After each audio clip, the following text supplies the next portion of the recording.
If you'd like to support this podcast, you can do so by visiting kriskarl.com/podcast, where you'll find links to both Patreon and PayPal, where you can make donations. Any and all support is massively appreciated, and a huge thank you to everyone that has supported thus far.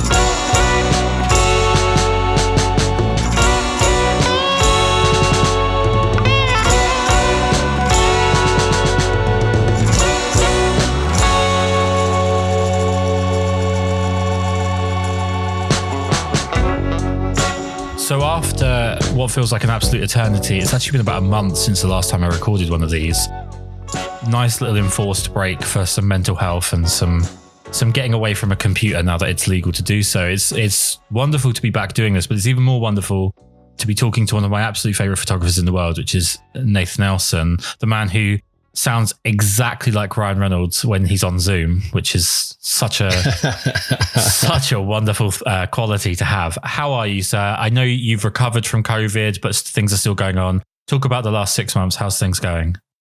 It's been a bit of a cluster. It's a constant juggling act of, trying to work wise. It's, things are green lit and then they're paused and then they're sort of green lit again, and different changes here and there. And then some are canceled and some are indefinitely paused until, I don't know, maybe this all ends. It's constant like that. But from a straight up, life perspective, it's sort of the same thing. Little bit of a juggle. It's, high points, low points, everything in between. So, but I'm making it through just like everybody else.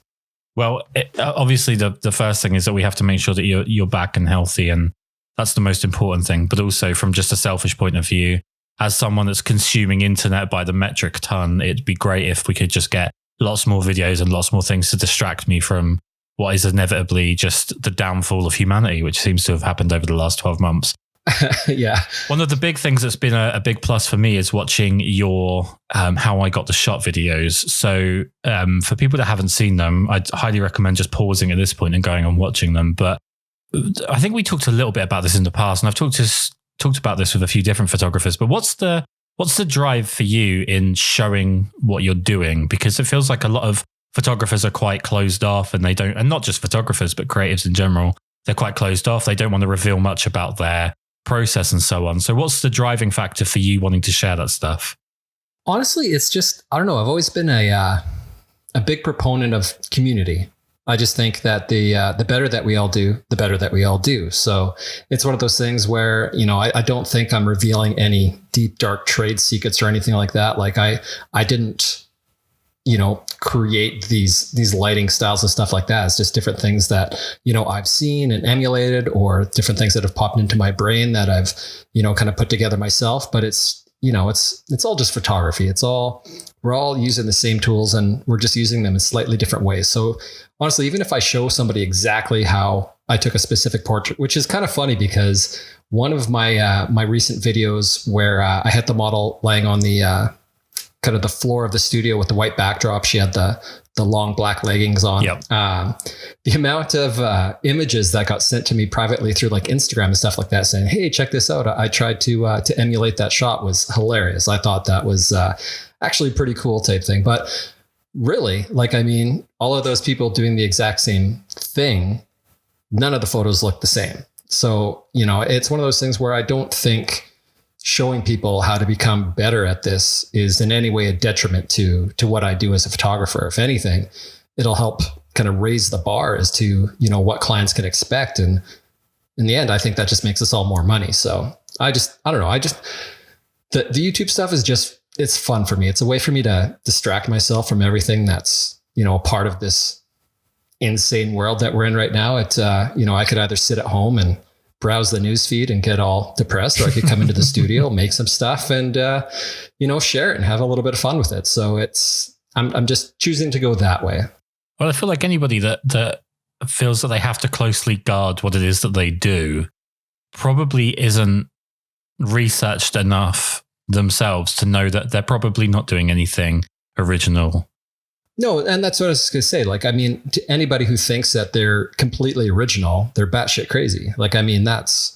It's somewhat impossible in today's day and age to, create something that no one else can create, that kind of a thing. So it's, having the ability to share this is sort of what makes photography great, is that, we can all connect on something that we're all interested in and share with each other and, build work together. And I think that's what's cool about it. I don't see the point in trying to close yourself off to what is essentially a really great community. Even talking to you right now is because of photography. And I think that's just awesome. Well, I think a lot of people would probably disagree about the idea of being in a phone call with me being awesome, but I do really appreciate that. One thing with YouTube, and YouTube is something that I've made several attempts at with varying degrees of enthusiasm, and every single time it seems to end up the same way. Like a fat guy trying to run up marble staircase covered in baby oil. I just end up back at the bottom and feeling a bit sorry for myself. With this series, How I Got the Shot, are you, and I'm sorry if I'm pulling back the veil a little bit here, but are you sort of planning the shoot around the YouTube video, or do you do a YouTube video of a shoot that was happening anyway? No, it's essentially a little bit of both. It's, sometimes, I'll have an idea where the How I Got the Shot more or less sort of came from me having a bunch of clips and not knowing what to do with them. I always just shot a bunch of these random behind the scene clips, but they didn't really seem to have a space in the world. I didn't know really why I was shooting them. And then, pandemic hit and I was sitting at home at my computer and I thought, hey, there might be a way that I can use some of this stuff and just make some things. And so now moving forward, I'm starting to kind of pre-plan for them a little bit more. There's different things where I'm working on getting different camera angles and tying everything together so that when I do make a behind the scenes tutorial, it's got a little bit better flow to it, that kind of a thing. So it's been a combo of, having previously shot video that I didn't know what to do with and just finding a use for it, to now kind of pre-planning a little bit and going, you know what, if I get some really cool stuff from this, it could turn into a video, gives me something else to do. So now I'm starting to be a little bit more conscious of it, I guess, when I'm shooting. Well, I've tried a couple of times to do the BTS thing. And what I've found is that either the BTS looks great and the photos don't really live up, or I get great photos, but for whatever reason, the BTS just doesn't show any part of the process that's even remotely interesting. And I actually had a very interesting experience late last year. I decided with everything that was going on, I was going to do this project for myself, which was kind of inspired by like 90s Peter Lindbergh, that kind of grainy black and white fashion, very simple fashion. But I had a whole mood board. I spent ages researching it because I've had literally nothing to do. Booked in a model that I thought would be perfect for it, did the whole shoot. Everything went really well. I got some pretty good behind the scenes and everything. And then afterwards, the model didn't want me to use a certain number of the photos for kind of a bit of a silly reason. In a shoot that was just, again, this is a cultural thing. I don't know how things work over in wonderful Canada, but in England, basically the photographer holds the copyright and they pretty much hold the power unless something's been signed away. And yes, one thing I don't want to do is I don't want to have a bad relationship with someone, even if I don't agree with them entirely in what they're doing. And I certainly don't want someone that's the subject of a photo to feel uncomfortable or unhappy that a photo is out there. So in the end, I kind of bit the bullet and decided that I would be the more agreeable one and kind of side with their want for something to not be shown. But because I was losing what I felt like was quite a significant portion of a shoot, I decided to pull the plug on the whole lot. And what was probably one of the most remarkable moments of my adult life as a 33-year-old man was to receive an email off of the model's mum telling me off for what a bad person I am for pulling the photos. And basically about 6 paragraphs of calling me names and then 1 paragraph of asking if I could give them photos. And for a brief while, I was honestly considering whether or not I really wanted to be a photographer. In terms of like models, I know we've kind of gone over this before on and off the podcast. We've talked a little bit about this, but what do you do in the build up to a shoot to really build up that trust and that relationship? And do you ever find yourself kind of pushing buttons with models to kind of get different reactions? What's the pre-production stage of working with models like for you? You know what? Like for me, it's more or less like at the beginning, I just kind of set out a bit of a mood board and I just say, this is sort of what I'm thinking. But also a lot of the times when I'm doing like different model work or I'm just shooting creative, something that's just for me, I also tell them like, you know what we're doing here may not happen, or what this mood board is may not happen at all. I might see something completely different when they, get on set, or just have a completely different idea that morning while I'm having breakfast, whatever. It's one of those things where I've been fortunate in that I haven't really run into that issue. There was one person that it was actually a client shoot that I posted an image on my Instagram where she looked sad, but in a very powerful way. Mm-hmm. And what it was she was having some problems with her allergies. And I just, thought that the image itself just looked really powerful. And I thought it was a really beautiful portrait. And I put it on my Instagram, and I got a message from her saying, listen, this isn't one of the images that I approved. Can you take that down? I don't like the way I look. And I was like, okay, fine. But typically, with model work and stuff like that is, it's a very collaborative process. They see everything as I'm going. Like, I'm not shooting film or anything like that. Everything that I'm shooting is tethered and into the laptop. And as we kind of complete looks, we go through and, kind of both agree on what we feel is the best work from whatever particular set that we put out there. Ultimately, I have the final say. And, I let them know, like, I'm going to post what it is that I really like about this shoot. And, I haven't really gotten any terms of pushback in that regard. But I don't know. It's one of those things where I just find that making the process as collaborative as possible tends to alleviate any of those kind of surprise kind of pop-ups where it's like, hey, you know what, this didn't turn out the way that I thought it would. I don't like the way I look. This doesn't fit with my brand, or so on and so forth. So I just find that collaboration has probably been the biggest strength into making sure that I don't run into any of those kinds of issues.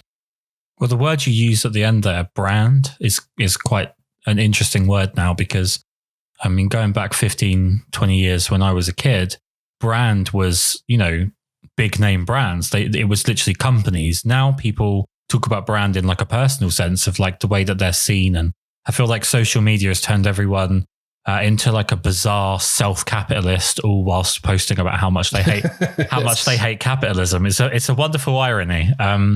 With regards to social media, mostly cameras on phones, but social media, Instagram, people having constant control over their own image. Do you find that you have models that have a very particular way that they want to be photographed, and they don't really know how to work outside of the realm of what they're comfortable shooting of themselves? Is that an issue you're running into? Yeah, every once in a while you run into somebody who has a very specific kind of like one look thing that they do. And, you can almost kind of see that, even if it is somebody that you're contacting on Instagram or anything like that, you can see that in their feed. Like, there's quite a few models that contact me. They say they want to shoot with me, and I'll go through their feed.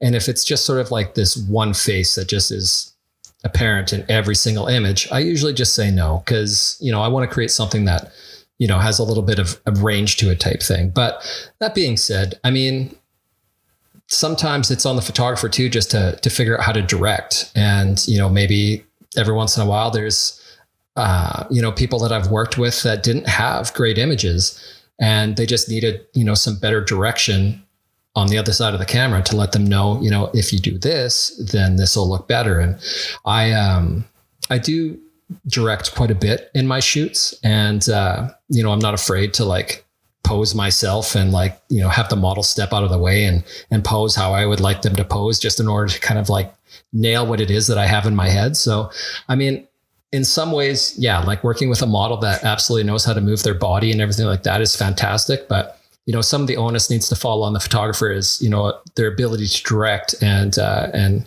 kind of work with people in order to get what it is that they have in their head onto the sensor. And, like I said, that whole collaboration process of, finding strengths on both sides of the camera really helps.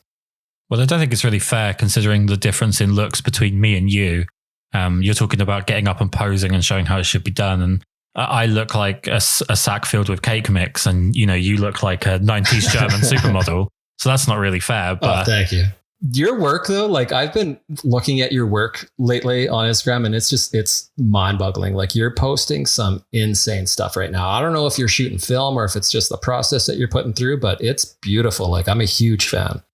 That's kind of a bit of a shock to hear, but yeah, no, thank you. It's at the moment it's a mixture of shooting film and what I want to kind of move on to, which is Capture One. Kind of been doing I've been learning Capture One over the past couple months.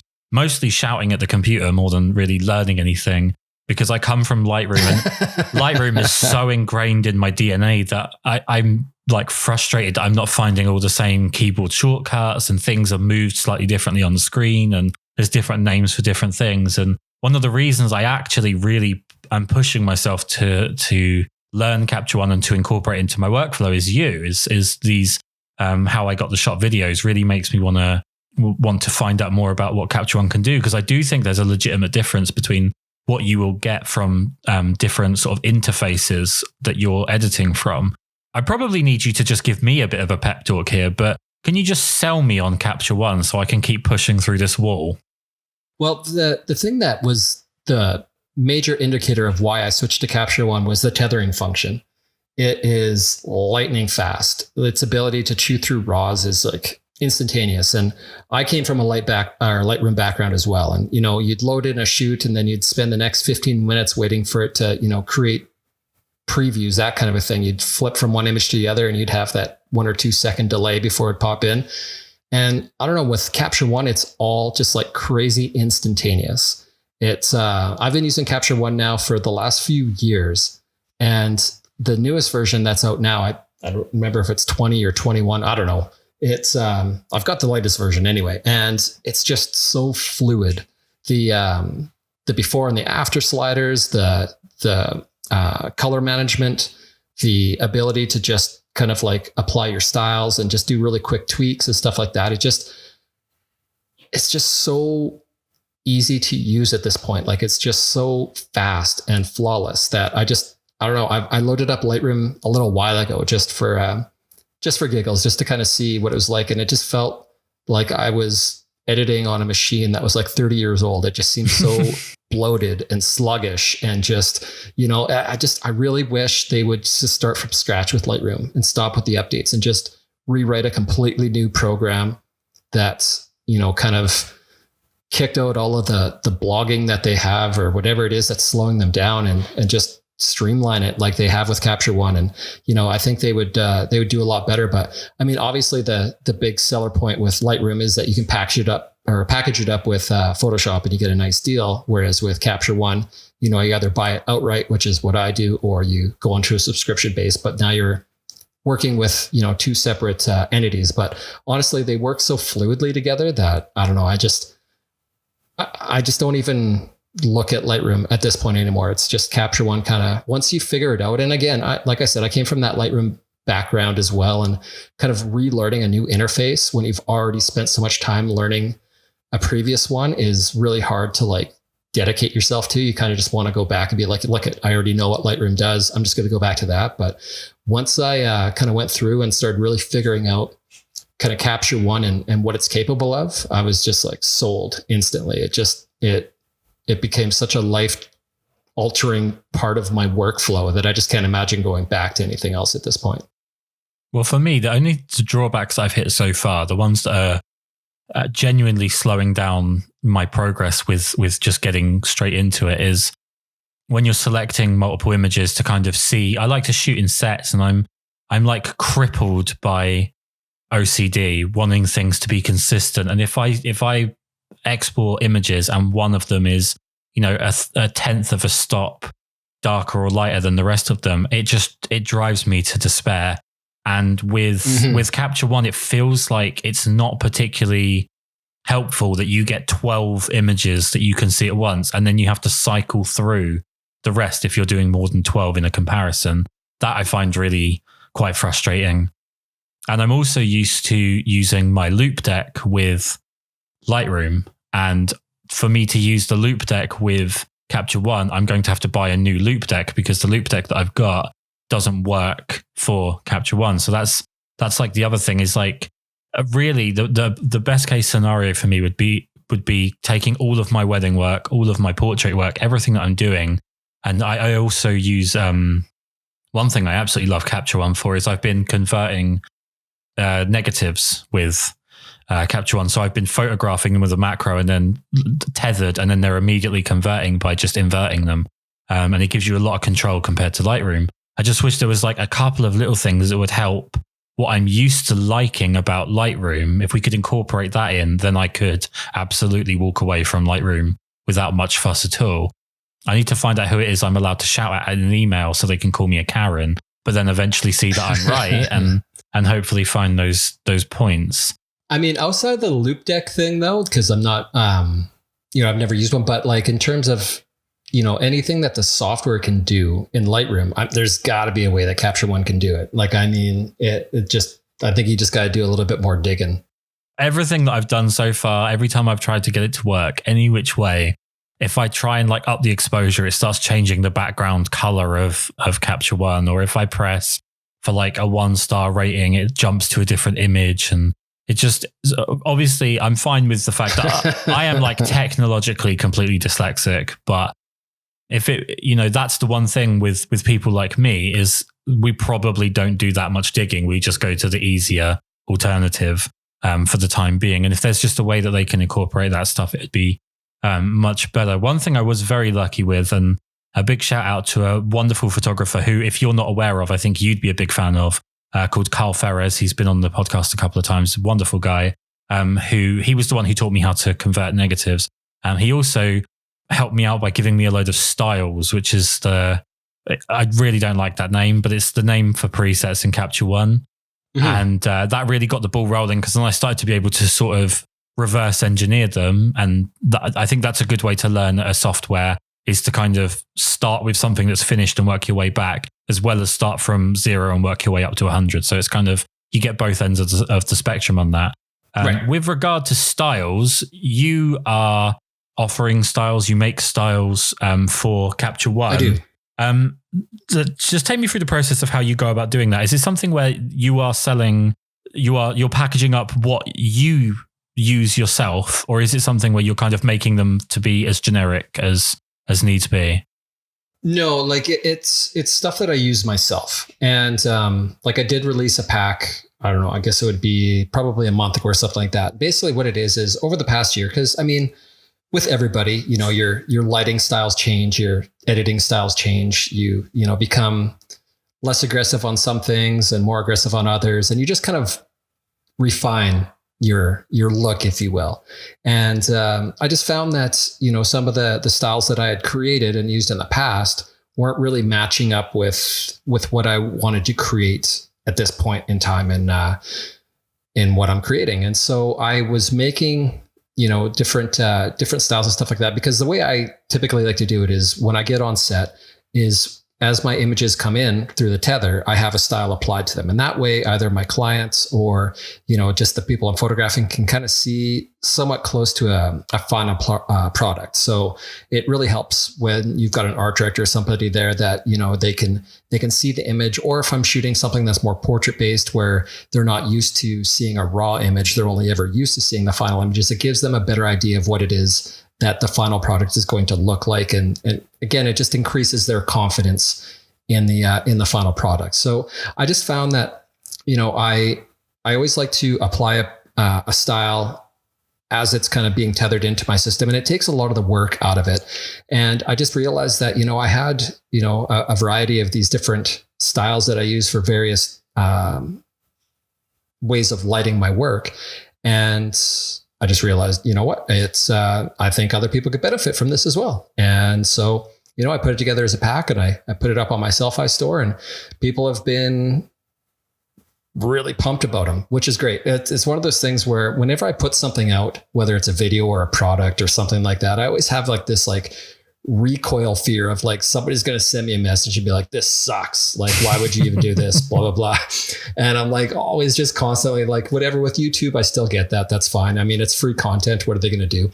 But whenever I release, something that I want people to use, like in terms of styles or something like that, I always worry, like, I hope people like these, But the feedback, like the amount of emails and messages that I got from people saying like, these are so awesome, thank you so much for making these available. This is some of the work I created, this and that and everything else. I mean, obviously I want that. I want people to always feel like, they're getting something for what their dollars are going towards. Mm-hmm. But I don't know. It's just, it's cool because then, it helps, especially with people who maybe are learning from my YouTube channel or are, fans of my work. And they're like anyone else, like I have favorite photographers that I emulate. And, there's some of my work that other people are trying to emulate, and you're trying to figure out what's the best way to get there. Just, even from a learning process, so that you, like you said earlier, you can reverse engineer that and kind of make it your own.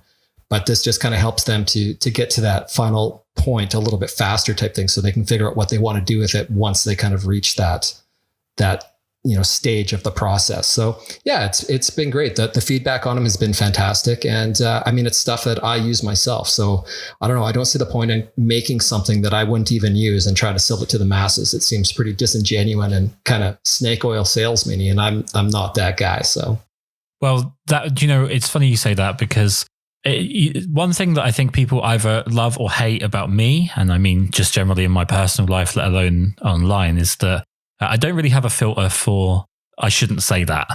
I tend to say whatever's on my mind, and I'm left accordingly lonely based on how good or bad of a week I'm having and how that's going. But I've always been someone that's been a little bit funny about presets. I have bought them, I have sold them, I've had mixed sort of feelings about it in the past. And I think one of the reasons is, and I'll get to it, but I have had a bit of a revelation about this, I think. But I think my problem with it, and I'm not going to name any names because it's not fair to you, because your name is on this podcast and I don't want you to be associated with my negativity. But there are certainly some people, there are some people on, let's say YouTube for one, who are not photographers that are selling photos. They're photographers that are selling shit to photographers. Mm-hmm. They're selling either entertainment, or they're selling community, or they're selling something to other photographers. They have no standing in photography other than being a personality that has a camera on YouTube. And there's nothing wrong with that. I'm not knocking that, but that's just what it is. There are photographers that take pictures and their pictures mean something to somebody at the end of it. And there are people who like review gear, and it's a completely different avenue completely. And I think one of the things that really bent me out of shape, and it might have just been that I was in a particularly bad mood when this was a thing, but there were some members of the photographic community on YouTube, and I'm pretty sure most people, if they even just go back through the podcast, they've heard me mention names in the past, who have just no style to speak of in terms of their photographic work. You couldn't even pick one of their photos out of a lineup, because everything they do is sharpness tests, or vignetting tests on lenses, or detail tests on new cameras, or whatever they're being paid to pretend to review impartially at that point. Mm-hmm. And they've been selling presets, and it's like, you can't, that's like me not being a restaurant that doesn't sell food and then selling the secret sauce of the food that I'm not even making to people. It really bugged me. Yeah. It really bugged me. And that brings me to the revelation. So with picking up Capture One and trying to learn as much as I could about it, and sort of trick my brain into accepting it so that I can work through it, any of the issues that I'm having, I actually found that some presets that I was given, or some styles, I really don't like the word styles. I wish Capture One would change that it actually really helped me find a consistent look, and then be able to export several photos from maybe different sets or whatever, and really view what Capture One was doing outside of looking at it inside the actual program. Look at it on different devices. And for someone that is honestly, and I know everyone says they have OCD, because it's like, I think it's a little bit like, and again, I'm talking about England here, but it feels like some mental health things have been turned into fashion accessories, where it's cool to have certain things, rather than everyone wants to have an issue rather than help someone else with theirs. Yes. But I genuinely am crippled as a creative by imposter syndrome and self-hatred, and B, just unbelievable OCD about, like, not only does every image in a set have to match every image from every other set in that shoot, but they have to match everything I've ever photographed. Otherwise, I have to restart my whole portfolio. And I have a breakdown of that. And I quite literally had a breakdown late last year with it, where I literally took everything off my website. I did everything that I'd ever done and just started from scratch with the shoots from 2016 to now, which was the only ones I had left after having a hard drive issue a while back. And I literally went through shoot to shoot to shoot to shoot. And I edited all of these sets from years apart to make them match up. And I will say that things like presets and handy little sort of like, I don't really know what the word is, but they're not cheats, but they're kind of, it's good framework. It's good framework to build from, and then you can adapt from there. That was like a big difference. And I was like, now I get it. Now I understand why presets are a thing. And now I understand why they're so helpful. And I've probably just viewed them from a negative point of view because of one guy with big hair from Philadelphia and a couple of people from Canada. Yeah. And I mean, honestly, it's one of those things where, you know, every once in a while, somebody will sell a pack and it's got like 80 presets. And it's like, nobody uses 80 presets. Like, you're just filling it up with garbage. Like, you know, if you're not using them, don't sell them. It's one of those things where, I don't know, I understand, you know, there's some people who just, they want to make their monies and that is what it is. But like you were saying, in terms of, you know, people who, whatever, if they're on YouTube or different things like that, that aren't necessarily making things, they're just kind of like testing things. That's the thing with YouTube is like, even now, like my channel isn't big. Like I'm only around like 35,000 subs or something like that at this point. It's growing quickly, which is fantastic. But the amount of companies that reach out to me now saying they want to give me this or sponsor that or this or that and everything else. And I've turned 95% of them down because it's not stuff I use and it's not stuff that I care about. And I think people see through that pretty quickly. And I just don't, like I said, I'm not a salesman. I'm a photographer who likes to make stuff. And I don't know, I think, you know, to step away from that and kind of, I don't think I could live with the not being genuine in what it is that I do. I just, you know, there's people who are cool with that and there's people who are not. And I fall into the not. So before we started this, we've been messaging on and off for about 6 months now, mostly about COVID, but that's fine. And an actual phrase that's come up a lot when we have talked photography is I think it's come up 2 or 3 times at least. It's come up once today, is imposter syndrome. Yeah. And I think a big part of imposter syndrome, a big part of having self-confidence issues or self-doubt, or I would personally just term it as self-hatred, depending on the day. The big part of that is, I think, not being rational in the way in which you critique yourself, is being very, very dismissive and broadly rude to yourself when it comes to critiquing your own work, or, you know, something you've just shot or something you've edited. I always find the edit is the point where I completely lose all self-belief and so on. With yourself, when it comes to let's start with self-critique. When you're looking at your own images, when you're culling images, when you're finding stuff from a shoot, how hard is it for you to find stuff that you think really, really jumps out and you really like? And what's your process for actually making sure that stuff is right for, I hate saying this, but is right for, you know, Nathan Elson as a brand, as opposed to just like what you like from an emotional standpoint? I mean, it's interesting because for me, like finding work that I've shot and like hasn't actually been overly difficult for me as of late. I've been trying to shoot a lot more for myself and not really caring so much about, you know, the end result, you know, whether or not it gets likes or whether or not it's is received well or anything like that. Some of my favorite images don't get good receivership, if you will, type thing. And I've kind of like tried to turn that part off and not care about that. I'm not making it for that. Where I'm running into a lot of issues lately with the whole imposter syndrome is not about my personal work. It's about my paid work. It's interesting because I have been, there's a company that I've been using their product for probably about 5 or 6 months now. It's a fantastic product. And we're going to be doing a couple of videos together soon. And they basically just said, we want you just to make whatever you want. And, you know, just do what you do. And figure it out. And it's a product you already use. So you make stuff and we'll sponsor the videos and we'll help you out. And I thought, wow, that's exactly what any photographer would want. You get to make whatever you want and you get paid for it. That's fantastic. Except that as soon as a client attaches themselves to it and they want to pay for it, now I'm like, well, I'm not any good at this. It's like, why I'm going to make this and I'm going to send it to them. And they're going to be like, this is awful. Like, why would we give you money for this? And it's so weird because I'm literally just being asked to do what I would do if there was no money on the line, nobody else to, sign off on anything, just make something for me, except now I can get a good chunk of money off of it. And the second that happened, I just went into this huge stress mode of like, I'm going to get, like you said, the whole imposter syndrome. I'm going to get figured out. This is where, they've hired me to make this video and to do this shoot. And even though they haven't put any guidelines on it, it's because of that they're going to figure out, what, he doesn't actually know what he's doing, blah, blah, blah. And it's just like, it's ridiculous because I've been doing this for 12 years. Like I really do know what I'm doing.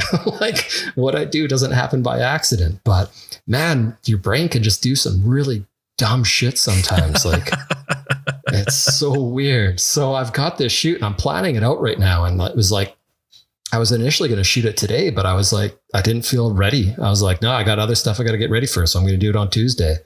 But it's just like, literally all I have to do is what I do. And somehow, because there's been a paycheck attached to it, I've somehow convinced myself that I'm not any good at what I do anymore. And it's just super weird. Okay. So outside of sending stuff to the client or outside of looking at it yourself, do you have other photographers or family members or friends or anything like that where you send them images and you say, here's some stuff I've shot. Can you just give me some honest feedback about this? And then you can kind of temper your belief in that project based on that. No. I internalize everything so hard. My wife probably this isn't a self-help podcast by any stretch of the imagination. No, this is me doing everything the wrong way. But my wife, it was interesting because I get really kind of caught up in the whole idea of like, I want to create good work. And even when it comes to YouTube and stuff like that, it's like, I want to create good videos, but like you look at some of the people out there that are just, they're so good at it. And, my work isn't there yet. I don't have like this amazing B-roll videography thing going on and like all this stuff. And so I look at that and I go like, well, my work sucks. Like why would anybody watch it? But turns out a lot of people do. And my wife, actually, she said to me not too long ago, she said, you have to give yourself permission to suck. Like, even if you think it sucks, just make it because it's the only way you're going to get better. And so every time I make something right now that I'm about to put out to the public, be it via YouTube or something like that, I always just say, give myself permission to suck. It doesn't have to be amazing. And, that's kind of helped push me through a lot of the negative self-talk, if you will. But I don't know. It's super weird. Like our brains are just wired poorly, where I could get 1,000 messages from people saying like how much they appreciate something. And one asshole will say that, everything I do sucks. And that's the one I remember for the next 4 days. It doesn't make any sense, but it's, I don't know. I feel less imposter syndrome when I'm making stuff for myself. Mm-hmm. And it just seems to be that when other people are asking me to create it is when I start to get a little questioning of what's going on. So, which is interesting because that's the only living I make.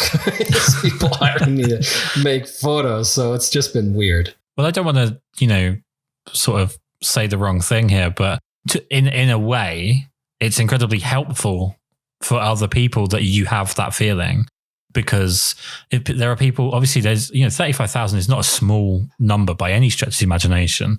I've got about 300. I mean, I don't use my YouTube, but still to have 300 people I find is mind blowing, because like that's a lot of people when you actually think about it. Like if you were in a room with 300 people telling you they liked you, it would blow your mind. So to have 35,000 people that follow you and like your work and stuff, and for them to hear that someone who they admire goes through the process of insecurity and self-doubt and having to reinforce themselves and and prepare for the worst and they dwell on the bad comments, that's something that's actually going to resonate and make people feel better about the fact that they have those same doubts about themselves and that it's normal to have those doubts. It's normal to kind of have to pull yourself up and push through it. And one thing that's like one of my favorite quotes, and unfortunately it's now got like banded around on that like Instagram quote mine thing where it just gets kind of regurgitated over and over again by people that are trying to sound philosophical. But it's comparison is the thief of joy. And it's true. Yes. Like the more you compare your work to someone else's, especially when it's someone else who you admire, you're never, ever going to see it in the right way. It's never going to be a good thing. It's obviously good in the sense of, you know, you get to look at certain technical aspects or certain emotional aspects, but as an overall product, it's just a really bad idea to do that. And to that note, one thing that I'm finding really fascinating, and the podcast has kind of shown this to me quite a bit, and I'm kind of curious to see your take on this. I'm staggered by the amount of photographers that don't consume photography. Like they shoot, but they don't seem to have like taste. And I don't mean that in a bad way. Like they have tasteless photography, but they haven't developed like a sense of what they really like. They haven't bought photo books, or they haven't spent time, you know, looking at work that really speaks to them. And then, you know, that's all food for the soul that's going to, you know, be regurgitated when you then go to create your own thing. I'm kind of staggered by that. I feel like I actually kind of fall into that category. I don't own photo books. I don't look at other photographers' work very often. I kind of live inside my own head in that way. And that's not to say that, like, you know, I don't draw inspiration from different things. Like, there's been a few movies that I've watched lately that, you know, the lighting that is in them and the way they're shot, I look at that and I go like, that is beautiful. Like cinematically, this is unreal. And so, you know, I draw different inspiration from things like that quite often. But yeah, like, I mean, it's interesting because I'm sitting in my studio right now and there's me and two other guys that run it, and there is photo books everywhere. And there's one Peter Lindbergh book that I can see from where I'm sitting right now that I've you know, shuffled through a little bit. But outside of that, I really haven't looked at anything. I don't know why. I don't kind of gravitate towards it. I really appreciate the work that other people create, but maybe it is that whole, you know, comparison is the thief of joy idea, is that, you know, if I see too much of, you know, the work from these people who just have such a good handle on it, maybe it's going to make me feel like I don't know. It's one of those things where I draw inspiration from various things that I see throughout my time, but I don't actively search out any work anywhere, which is strange for someone who is, you know, makes a living visually.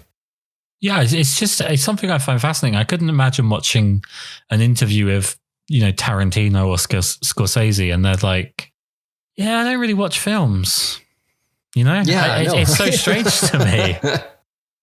And yeah, I think, you know, maybe it might be the cure for you, you know.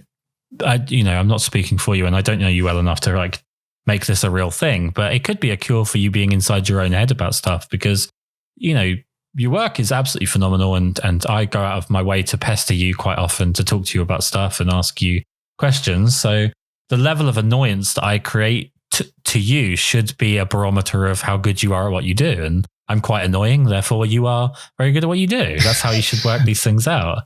Thank you. I mean, like, and I guess that's where the whole thing falls in is, you know, I know that I've got a talent, but I also don't feel like, you know, I look at somebody like Dan Winters, and that guy just, good God, like every frame he takes is just like, it's like a 300-page novel. Like there's just so much story in every image he takes. And I want to get to that point one day. But yeah, that's like, you know, I look at that and I just kind of like, I don't know, there was an image that he shot recently of Angelina Jolie covered in bees for National Bee Day or something like that. And I was just like, oh, so good. But it's just like, he's one of the very few photographers that, photographs celebrities where it wouldn't matter if they were a celebrity. And I think that's sort of the issue that I run into. And that's where Peter Lindbergh's work is amazing and stuff like that. Is there's just so many, kind of like well-established photographers out there where if they weren't photographing a celebrity, the image could come off as blah. But, so I look at somebody like Dan and I just go like, man, that is the bar right there. And so, I just, it's not that I don't see any of this work. It's just that I don't actively try to do too much searching out of it, that kind of thing. Cause we have two very different styles and, I really love his style, but that's just not where I'm at right now. So it's one of those things where I often worry that if I spend too much time looking at other people's work, it's just going to take away from, what I could create for myself as well. So with regards to personal work, like I think with personal work, Laura Jade said a few years ago, and I used to be a huge Laura Jade fan. And actually, now I say her name, I'm like, I haven't looked at her work in a while.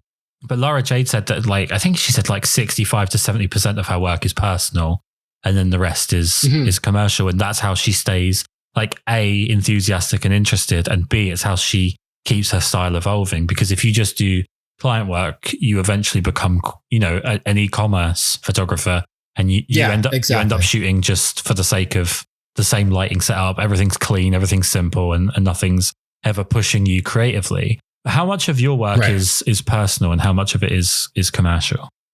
The majority of the work that you see that I put on my feeds, like Instagram, stuff like that, the vast majority of that is personal work. That's just me kind of going out and creating stuff. Every once in a while, some client stuff will kind of dribble in there because I've been hired to create something very specific to my personal style, if you will. But I shoot a lot of paid work.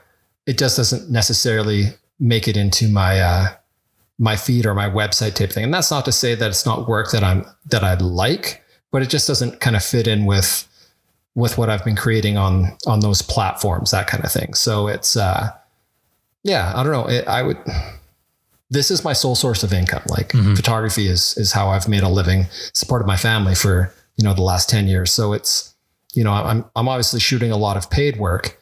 And a lot of it is driven by people finding my personal work and saying, we really like what you do.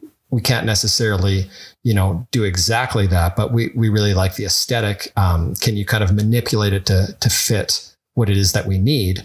And, I kind of go with it that way a lot of the time. But yeah, I would say the vast majority of work that people see on my socials and stuff like that is all personal work.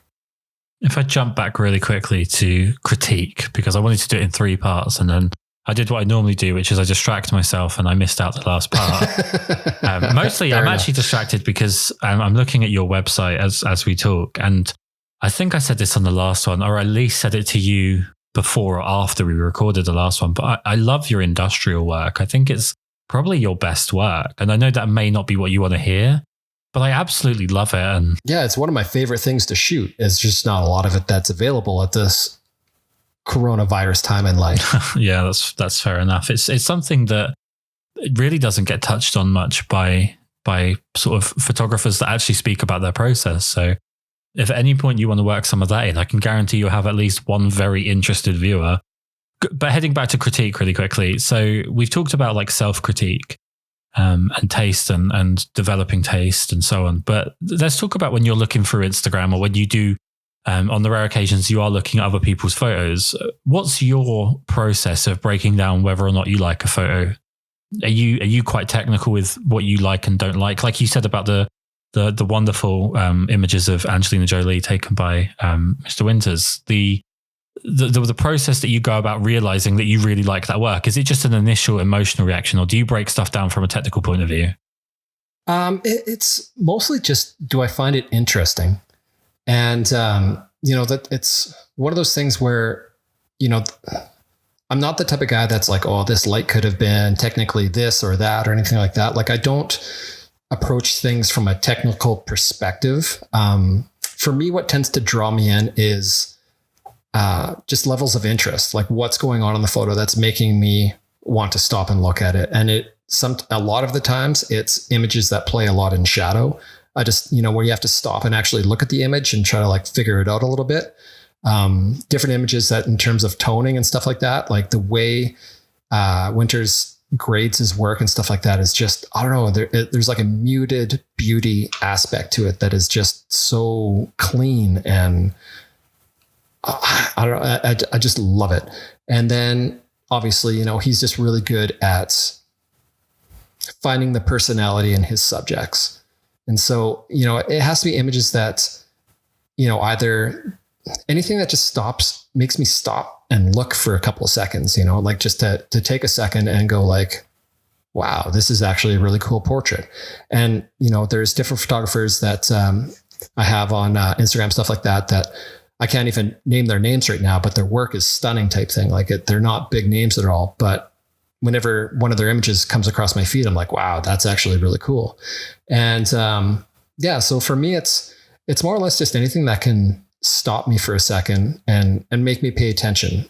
Really clean photos, really kind of like pristine work doesn't do that for me. Like, I mean, it can be technically lit perfectly and be absolutely gorgeous, but if there's no interest to it, I don't see the point. There was some work that you just posted. There was a guy, I think he had like a trench coat or something like that on. Yeah. Some of and so I saw that and I was just like, yes, like that is cool. Like it was just, you could have done that completely different and made that photo just a clean whatever, I don't know, just like a commerce type photo, but like it draws some personality and some interest. And, it's a photo that, I do not have in front of me, but I remember. And so it's one of those things where anything that makes me kind of just like stop for a second. And that's something I've been thinking about lately when I'm creating work, is just trying to find more interesting poses, something that might be a little bit weird, but is still kind of cool and that kind of thing. And just trying to find ways to create a more interesting image. And that's really the only aesthetic that I go by is it interesting? Because technically it can be perfect, but it can be boring. Whereas it can be technically imperfect and absolutely mesmerizing. So I just go by that. Well, because you do this series where you're showing what goes into creating a shot, let me help you out with the image that you just brought up, the image of the gentleman wearing the coat.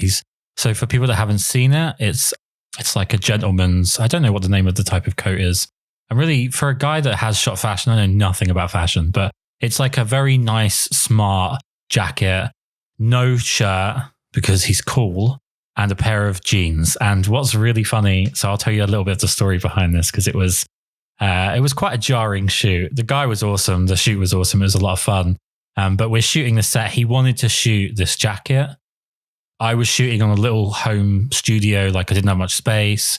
And to be honest with you, a little bit out of practice. So hadn't done much for a while. So I was just hoping not to completely screw the whole thing up.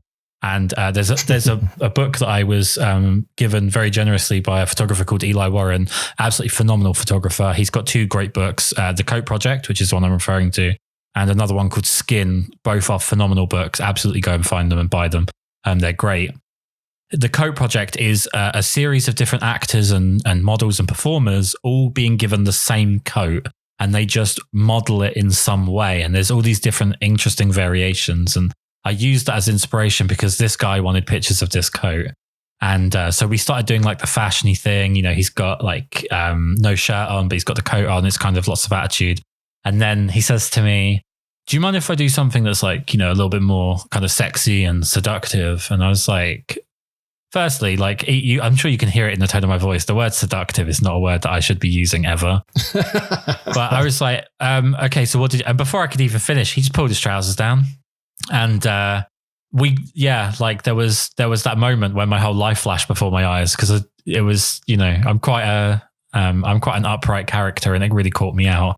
And then we finished the shoot and it was just a good laugh after that, but it just completely caught me out in the moment. He was just so in what he was doing, but like none of that is in any photos, but it was just one of those really bizarre moments where before I even had a clue of what was going on, he'd already gone off and he was doing something completely different. And so most of the photos that you like from that shoot, at the time, I was probably speechless and terrified just shooting to get through the awkwardness of the moment. Yeah, it's like I just pulled them up on my phone just so I could get, kind of get a refresher. And yeah, I don't know, man. I just think these images are super cool. Like he obviously is a good looking cat. He's, got some style to him and stuff like that. But yeah, it's what he was aiming to do. I guess, like, I don't know, even the one where he's just wearing the jacket. He's not wearing any pants or any shirt or anything like that. Yep. It's just the jacket.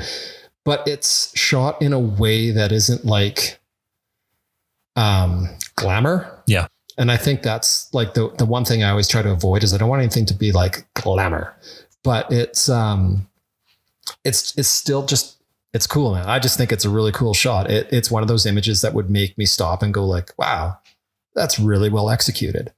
And, like it's interesting. It's well lit. It's well, I love the fabric background. Everything about it just feels, I don't know, man. Like it's one of those, it's an image. That whole set is something I could see in a photo book. Like they're like timeless pieces. So I don't know if that was work that I'd shown, I'd be super proud of it. Well, that's again, I can't quite deal with compliments coming from yourself. So I'm just going to awkwardly move past them, but thank you.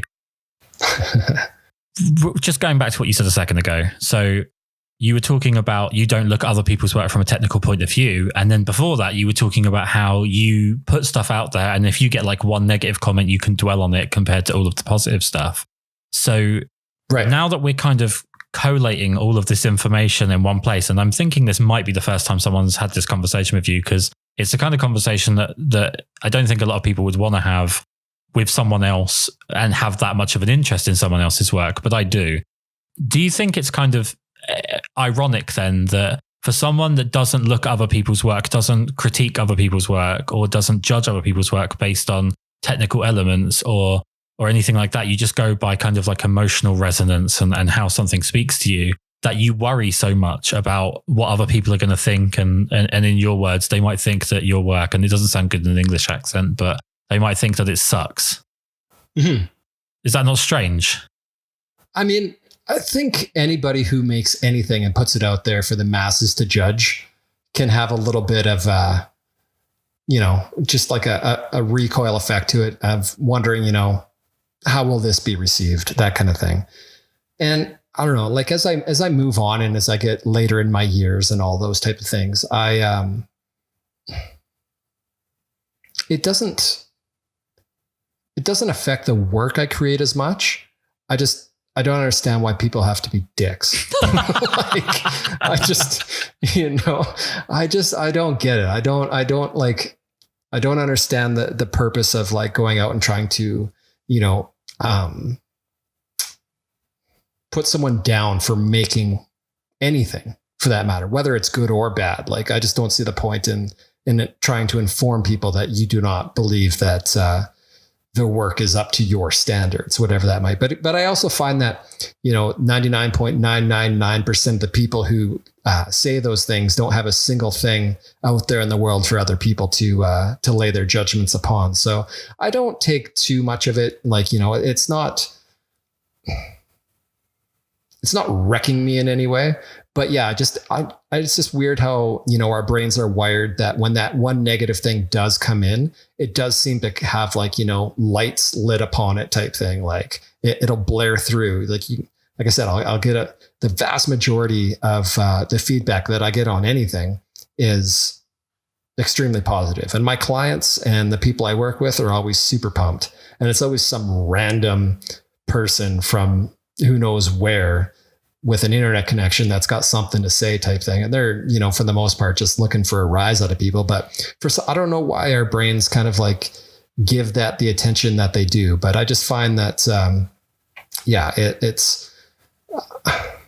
try not to give it any energy. It's just hard not to notice, if that makes any sense. Yeah. Well, it's funny you say that because I had an email. I've had two bits of that recently coming from the podcast. One was wonderful. I was emailed and there was no subject and there was no hello and there was no goodbye. I didn't get the guy's name. And the only reason I know it was about the podcast really is because of the name of his email, which I'm obviously not going to repeat, but it had the word photography in it. And the comment, it was just 3 words, no caps lock. Like I wasn't even worth a capital to start the sentence. And it just said, It just said too much bass. That was all it said. Like they took the time to email me. Awesome. Yeah, I was like, do you know what? I have a lot of respect for that. That's so lazy as a critique and so unhelpful. Yeah, that I actually like too it. much bass. The other one that was quite fun was so I have a little Patreon, a really, really wonderful set of people. Nothing like what a lot of people seem to get on Patreon, but I have a wonderful little group of people who support the podcast and they get episodes early and stuff. And it's always nice to have that. And one person joined it. And because I released 156 podcasts in about 140 weeks, which is pretty crazy, all things considered. Yeah. They joined the Patreon, and then a week later, they took down their pledge and they sent me an email that just said, "Since you're not doing podcasts anymore, I guess I won't bother." It's like, I literally had a week off. Like, Jesus Christ. Yeah, I take 1 week off and that's it. I'm pulling the plug. So anyway, I need to wrap up because I've taken up far too much of your time and you've been so generous to do this twice. No, it's not a problem, my friend. Let's sort of end on a positive, which is always hard for me because I'm English and I'm a dour individual. But let's talk about what you've got coming up, because you said you've got some bits coming up for YouTube and some shoots and so on. So I don't know how much you like to give away on this stuff, but is there anything you can kind of at least tease us with to look forward to? Yeah, well, I mean, there's I've got sort of my first foray into dabbling in some cool product stuff. It'll have to do with the optical snoot, which I'm well known for and a big fan of. So there's some stuff coming through that way, which I'm really excited about. And there's been a couple of things that I'm working on with another manufacturer to create some options for YouTubers. And then I've just got some really fun shoots planned that, as the whole How I Got the Shot series that I have been doing, these first ones have kind of given me a little bit of insight into what it is that people get the most out of.